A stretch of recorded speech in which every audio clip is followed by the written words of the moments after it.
Exposed myself at a Dodger game.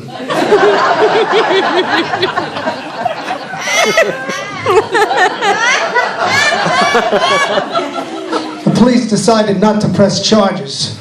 They said it was too small an incident. Bastards.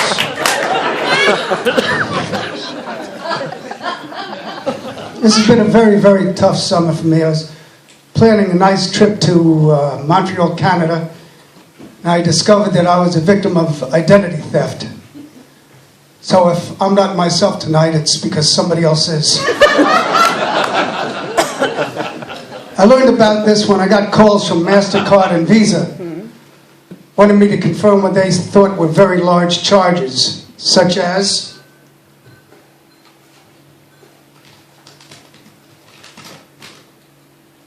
$10,650 for first class airfare to Paris, Monte Carlo, Rio, Bangkok, and Macau. $5,600 for restaurant and liquor bills. $4,250 for a cruise to the Greek Isles.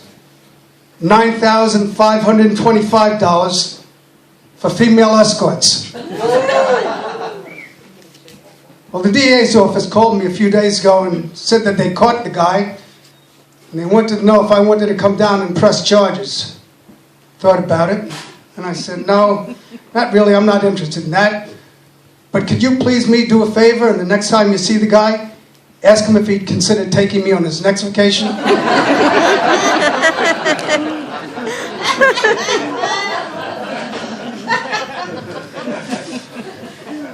Tell you, the only bright spot in this whole summer, and something that I'm very proud about, is that at my relatively advanced age, I went back to school, and in 2 weeks I'll be graduating.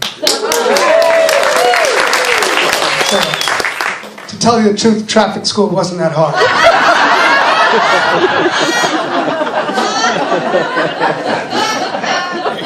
But I do have to stop smoking weed before I drive. Got 3 tickets this year already for stopping at green lights. And because I also stop at red lights, so I don't get very far. Speaking of school, I just retired recently after spending 35 years teaching in the Los Angeles and New York City school system. My first job was in a tough middle school in the South Bronx. Thank you very much. A native. Bronx cheer.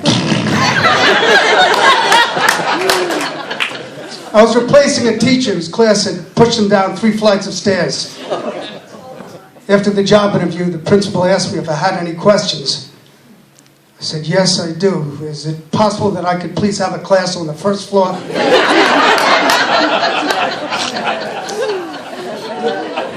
I'm going back to New York in a couple of days for a friend's wedding.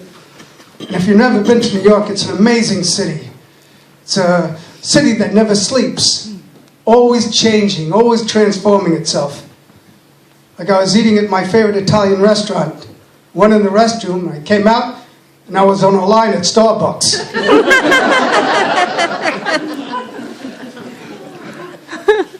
I grew up in New York City in a very dysfunctional Jewish family. My father was a small, brutish man who resembled that great character actor Edward G. Robinson. My mother, well, she was a small, brutish woman who also resembled Edward G. Robinson.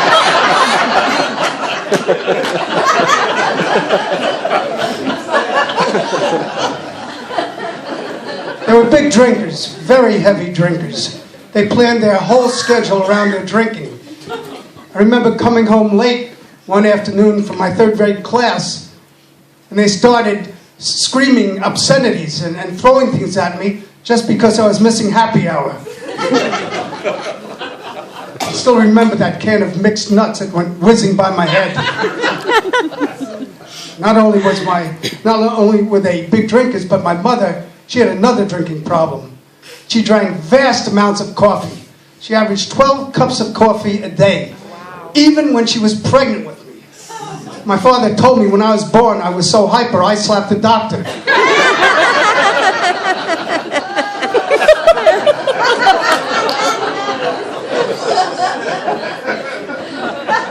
I think their drinking affected their judgment because they pulled me out of middle school and decided to homeschool me, which I thought was a big mistake since the only thing that they could read was Hebrew, which, if you don't know, is read from right to left. Took me 8 years to finish that book by Melville Herman, Dick Moby. And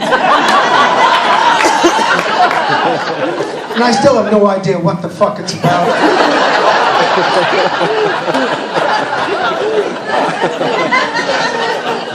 My mother, she was a selfish, very cheap, stingy woman. When my father died, the funeral director asked her if she wanted an open coffin. She said, "Why? Is it cheaper without the lid?"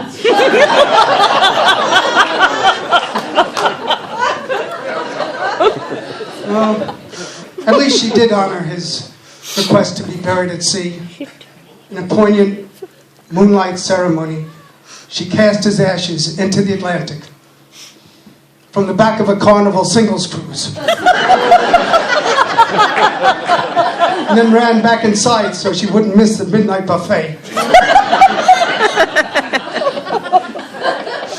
I know some of you are thinking that I'm being a little tough on her, but what would you think if the greatest moment in your mother's life was throwing her panties on stage at a Tom Jones concert?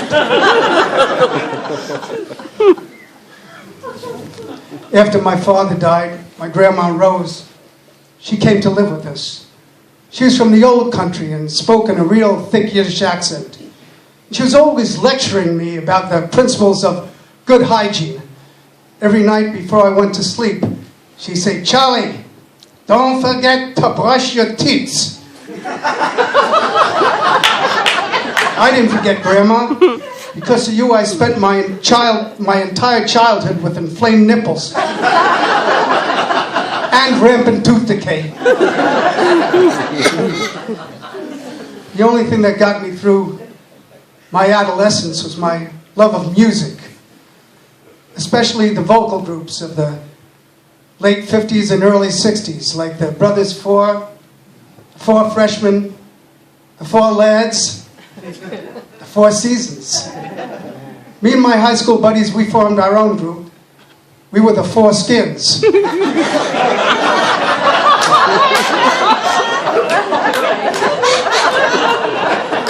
did mainly covers.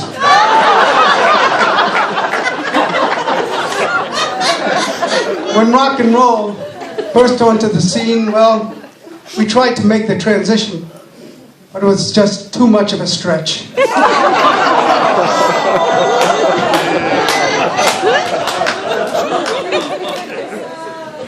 Finally, I want to keep it real tonight.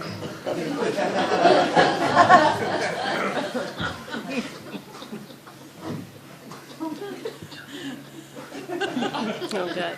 Today's the day, a number of years ago, that my longtime girlfriend, Coco, dumped me for another man. Who am I kidding? Living with Coco was 10 years of unrelieved hell. She was a nagging, abusive woman who treated me with contempt and ridicule. Oh, but she had a nice pair of bazooms, which I bought for her. Beverly Hills Surgical Institute. I know what you're saying. What a sucker he is. And you're right. I should have just bought her one until I felt more secure in the relationship. Thank you very much.